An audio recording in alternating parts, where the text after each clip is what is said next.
What is up, Rap Potential YouTube, and welcome to today's video. We are going to be cleaning the lens because it's blurry really quick.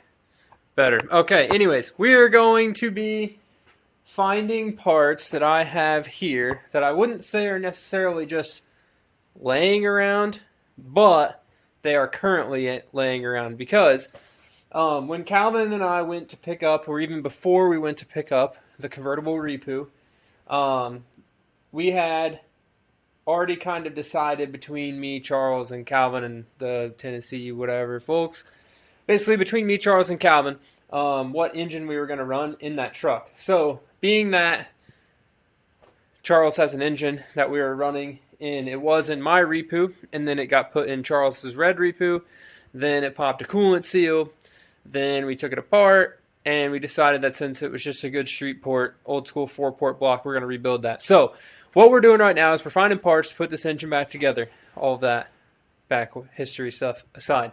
So the Vert truck needs an engine. I want to do a video that is somebody who has never built a rotary engine before putting a rotary engine together. So where can I go that has people that don't build rotary engines? Southern Indiana. There's not a lot of rotary folks there. I was basically one of the only big rotary people there, kind of, sort of, at least in my little, like, Jasper. There's people in Louisville, there's people in Evansville, but there's no, like, well-renowned engine builder shop in Indiana. So we're going to go find one of my buddies back home, and I'm going to have him put this engine together for me with, like, my help. So look forward to that. But in order to do that, I've got to prepare all the parts to take home. So fortunately, because Calvin is awesome, a couple months back I sent the irons, housings, front cover, and everything with Calvin so that he could clean them, which he did a fantastic job. And then Calvin is a paint body guy, so we had him paint them. They look fantastic. So a few things to note here, just kind of tips and tricks finding parts for your rotary engine video here. This is an old school 4-port block, which means would have came in like a REPU, Cosmo, RX3, all that sort of stuff that had a 13B. So those cars do not have coolant grooves in the irons, but they have the coolant seal grooves in the housings like this. So these will have to clean them up just a tad before we put the engine together, but I'll scrape that out before we do that. So, fun fact on that one. The other thing to note,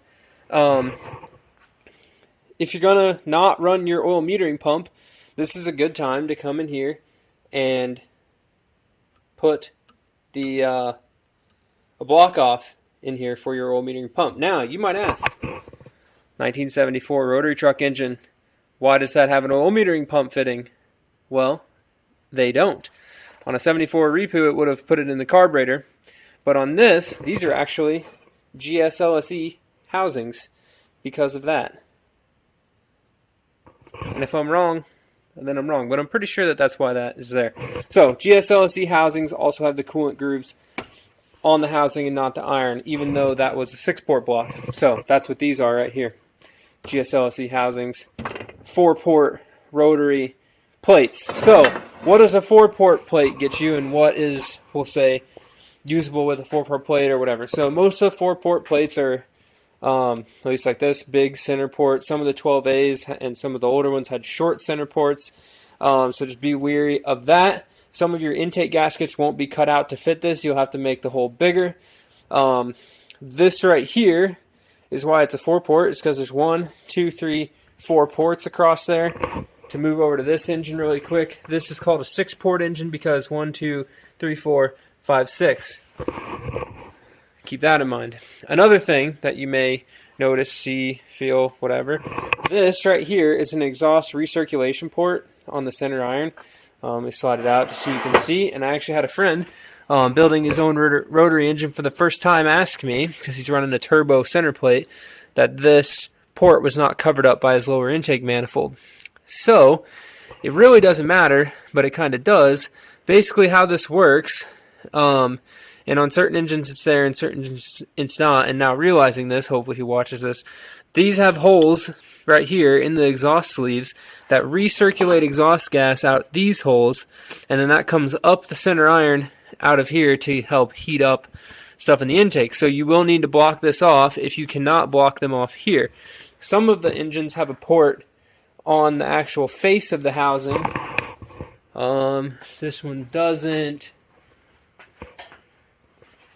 If I don't find one that has that, then we'll just omit this from the video. Perfect. My mess of stuff. Alright, so some of them have the ports right here that recirculate the exhaust, so the exhaust comes out the sleeve and then goes back down into that.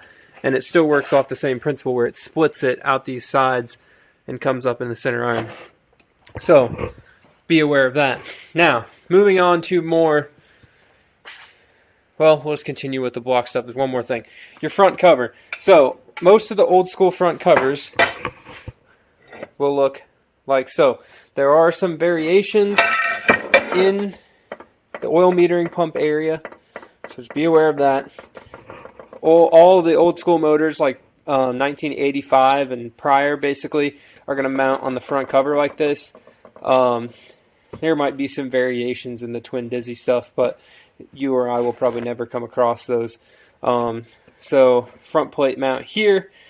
You won't have any sort of turbo feed drain stuff, although this is a good place to put it if you're going to do boost application stuff. Majority of them are set up for a distributor, so you'll have a hole like this. A twin dizzy one actually has two. Calvin's next level attention to detail, notice the timing pin is orange. So now that I've made a mess of all of this, we're going to go over to the engine cabinet and find the rest of the parts. So there are variations in stationary gear, and I'll show you this up close. Basically, Charles and I always thought that the thickness of this stationary gear, the teeth itself, so the depth of this determined whether it was 13B or 12A. However, we built one, and it's actually the height of this. If you try to put a 13B stationary gear into a 12A motor, the face of this gear right here will contact the rotor, and it will lock up your engine. So, same thing. I just dumped out a bunch of nuts and bolts. Same thing with the front stationary gear. Measure the height of these. So we will need to clean and prep the stationary gears to come up north to get built. Put all the bolts in here. Okay, rotors. These are a mess. So basically, I'm going to pull these over here. I do not like the way this rotor bearing looks, sadly, which may hinder this engine getting built over Thanksgiving. Come on. So, rotors. And I got time this weekend to clean these, so no big deal. When building your rotary and ordering parts for it, you will need to make sure you get the right stuff for your rotors.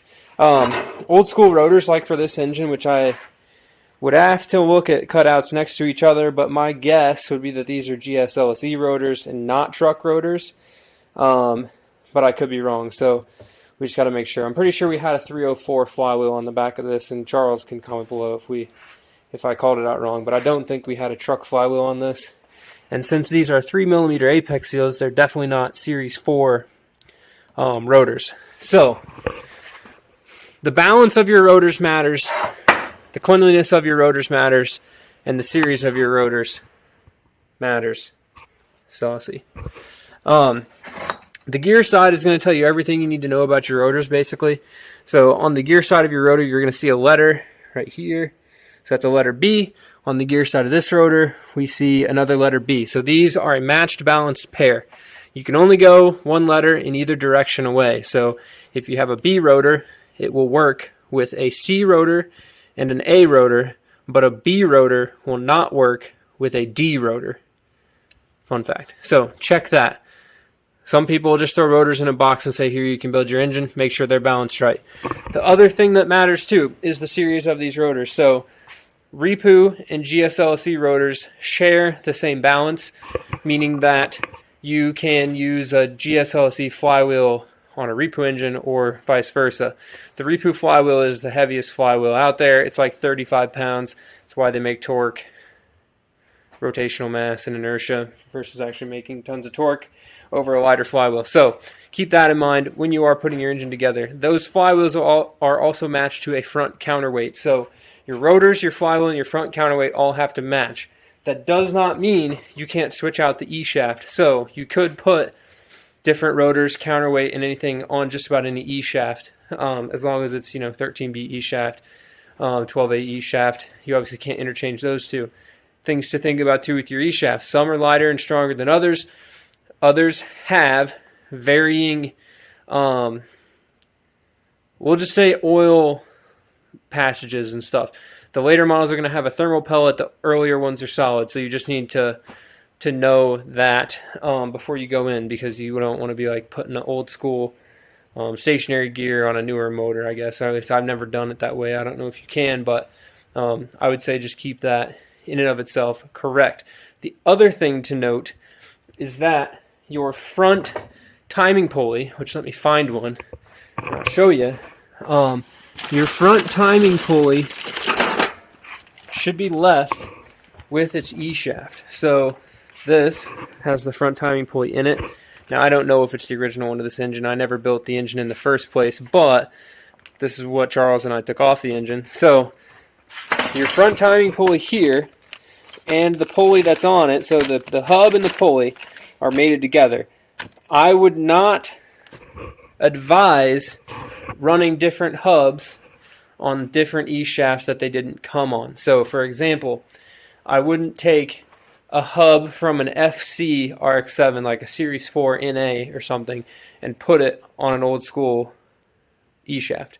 For the reason being, the tooling for the keyway on all of them is not consistent, we'll say. I can't tell you the degrees that each series is different. I don't know. But I do know that when you put a different hub on a different E-shaft, that you should verify that top dead center lines up with your timing marks. Because when you build that engine, remark it, or use the video linked up here to find top dead center so that you know where zero timing is, because detonation, all that stuff will kill engines, and you want to make sure that your motor's timed right. For any NA carved application, you would probably be okay to just stab the distributor in there and do it till it works, if you're not really beating on it. But anything where you're going to be abusing it, make sure your timing's right. And if that mark is wrong, doesn't matter where you put the distributor, where you're shooting the timing down will be wrong. So fun fact, I killed the original engine in this because I didn't have the timing right. So do that. The other things, tension bolts. So you're going to see tension bolts that are smooth. Later model tension bolts have ridges in here that are supposed to help with the resonance through the motor, I guess, to be stronger or flexure. One thing as well to note, there's going to be a tension bolt that has a Mazda M on it like this. You only need one of those. They are longer than all of the rest. And I'm fortunate to have grabbed the proper one. Let me get these like all chopsticked for length. Right here you can see just how much longer the Mazda M1 is over here versus a regular one. So there is, I think, 17 of them or so, plus or minus. My chart over there will tell me exactly how many there are. So, gathering more parts. We've got all the front end stuff, which is dope, because it looks like it's pretty dang clean. So, we can clean that stuff up and get it back together. Another thing, oil pressure. So, hopefully the title of this video isn't something crazy. Maybe just rotary engine tips and tricks as I put this engine together. This is your oil pressure regulator. This one in particular has been smashed with a hammer. Notice the oh so flat busted end of that right there. You can kind of see. Now let me grab, actually, movie magic. Okay, right here is a direct comparison. Smashed with hammer, not smashed. So you may be curious, why the heck do you smash that with a hammer? Well, how this oil pressure regulator works is oil comes in this end here and gets pushed in there, and then this is the release port on the side, and as oil is pushed in here, there's a spring. When the oil pressure gets so high, it pushes the spring back, thus relieving the pressure out the side. So if you were to put a stiffer spring in there, you have increased oil pressure. In order to put a stiffer spring in there, you'd have to like hammer this roll pin out and do all sorts of creative stuff. Or you take a hammer, you smash the pointy end of it down, therefore compressing the spring further in its natural state, increasing your oil pressure. Life hack for rotaries. There's Racing Beat sells an adjustable one, which I thought I had one laying around, but I do not. That basically you can adjust the spring tension, and you can't adjust the spring tension on it while your engine's running, so it's kind of trial and error. Set it, oil pressure too high, take your oil pan off, adjust it, put the pan back on, do it. I think there should be a way too, which I can look it up, but there should be a way that you could stick this in something with a fitting here and put air pressure onto it to see what it's set at. But maybe I'll design a tool for that. Next, E-shaft. Got a shaft. So this E-shaft is the one that came from that engine. The bearing races look usable. We'll leave it at that. Set this down without busting it up. So back to the rotors I was saying, the rotor bearing's looking trash. I don't like that there is copper showing on this. Now this bearing still feels greatly smooth, not really wore, nothing crazy. I guess we'll look at these front stationary gear bearings too. Ooch. Oh yeah, that guy's cooked. This is a sad day. The day I discovered, or maybe rediscovered and forgot, that the bearings in this motor are kind of washed, and if we're putting it together, I would rather put it together with good bearings and not half-used bearings. Sad day. Anyways, the $130 for new bearings and the sending it off to one of my friends to have them pressed in and get them back, and the 2 weeks of time it takes to get all that done is well worth not replacing the bearings and having the motor have to come back apart. Because if I put this together, if it has to come back apart, that's a new soft seal kit, 10 hours of my time to clean it, and the time it would take to just do it right the first time is worth it. So, tension bolts, this, that, and the other. I believe that these are all of the seals and stuff we could use to build it. So we've got, come over to this bench, I've got apex seals and springs, corner seals, looks like solid ones.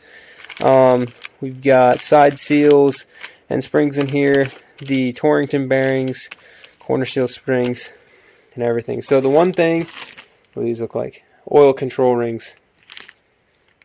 Okay, so the one thing that you can do a lot with these older rotary engines that are 3 mil seals even is most of the time when some of these fail, and just like this one, it was a water seal failure, you can take them apart and reuse a lot of these hard seals within the engine. So like apex seals, you could reuse them. One thing that I will say that is very important on this apex seal, which I have this one for an example here, the corner of this seal that's cut off is for thermal expansion. So as the, let me find something with great contrast here so you can see this. How about the hood of my freshly painted car? Okay, so this corner is cut off for thermal expansion. So when this gets hot, it's going to grow. If you had a one-piece apex seal that was flat on both ends, when it grew, it would lock up inside the chamber if your tolerances were too tight. So when these actually wear down this way, right, as this scrapes along the housing like this, it's going to make this apex seal shorter. And when that apex seal gets shorter, so does the corner piece. If the corner piece is put together, say you took your engine apart, put the engine back together, and didn't keep each apex seal with its respective corner piece, you may have issues or loss of compression, loss of power. Every ounce of tolerance you can put into every seal on your rotor is going to build you more compression. So you can build a tighter motor or a looser motor, a more loose motor, and that's just going to be like, does it hot start right away? Does it need 6 months of runtime to break in? Will it only run for 6 months before it starts giving you hot start issues? That sort of thing. So that all comes from the tolerances on your rotor itself, and how they fit. So keep that in mind when you build it. This engine, not a big power engine, Might get boost down the road, but not a lot. And the goal would be just to make the truck run and drive and be fun. So, what are we shooting for compression-wise? 90s. I mean, we get 90s, use used parts, get it back together, gets the truck running, and we're ready to rip. So most likely, I will clean up a lot of these, probably order some new Apex steel springs, if I recall correctly, from this, and get a soft seal kit here to be able to put this together. I do not like, though, that the bearings are washed up, so this video of us building this might be not over Thanksgiving, because that's actually next week. But at least now I can get all this stuff prepped and set aside to be put in the truck. The last thing that I wanted to talk about, and I understand this is a 20-minute video, and I appreciate you guys tuning in, is your oil pan. So this is a GSLSE oil pan. This is a REPU oil pan. And I just texted Charles to make sure, because I only had this one in here and I had to go dig this one up, to make sure we use the right oil pan. This is the one that we had on that other engine over there, the one we're building. This is the one from my old truck engine. The truck pan will work in the trucks, but it will not work in a first-gen RX-7. For the reason being, the steering linkage is too close, if I recall correctly, right there. So you can see here, steering linkage, oil pan. The truck pan would hit the steering linkage. Now, the truck pan has a bigger capacity than this pan. So, for what it's worth, you might be able to use one or the other if you're building an engine for a swap. So, fun fact, the pattern around the outside edge should be the same for both of them, as you can tell. So, that's my video for you guys on Wednesday. Hopefully, that gave you some good information about these things, and also the plans for me to put this engine together in the future. I've cleaned a lot of engines in videos on the channel. I don't anticipate making a video cleaning this one. So if you need tips and tricks on cleaning the engine, comment below, and I can send you a link to one of the older videos showing that stuff. But I'm not going to make a video currently about that, even though I'm going to be working on this week. So Friday, this thing is going on the ground, because I'm actually going to be putting it on the ground tomorrow. So the next video on the channel, expect, like I said, this is going to be going on the ground for this. It's already ready to go on the ground. I got the gas tank in. Here you go. Sneak peek of the rally car build. Everything is mint on this car, and I'm getting ready to start on the interior stuff. Notice. So anyways, that'll get put on the ground here tomorrow, and I'm going to start cranking away on that and also cleaning this. So with that, thank you guys very much for watching, subscribing, commenting, the whole deal. I do this stuff just because it's super epic fun, and I really want to push this channel in the future. Not so much about rotary cars in general, but Justin and I are working on a video that is the summary of Rad Potential. If you've seen the Corvette and M3 at the track, you might have noticed we've got all of our branding done. So logos, we've got windshield banners on there, that sort of thing. So expect all of that. 2021, if you've made it to the end of this video, you've probably been subscribed for a while. So definitely appreciate you guys, and definitely look for, big stuff in the future. We've almost got 1,500 by the end of this year. That's 500 more than I wanted. And next year I want to get 10,000. So let's keep everything ripping. Have a wonderful holiday season, and keep it rad.